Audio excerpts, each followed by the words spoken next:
Uyuwan mateman tesim sibuk kaya tenyita mantap. Wayan ibang mo'y mantap. Ang dami niyong buhay yung manang didisidyam ko ako nga. Ibaglan ba ba'y jam-jam sa 2021 bang kailan?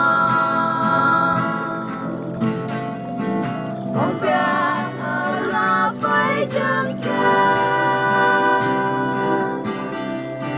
Juday mong jang ala jama Himayong haling adayhan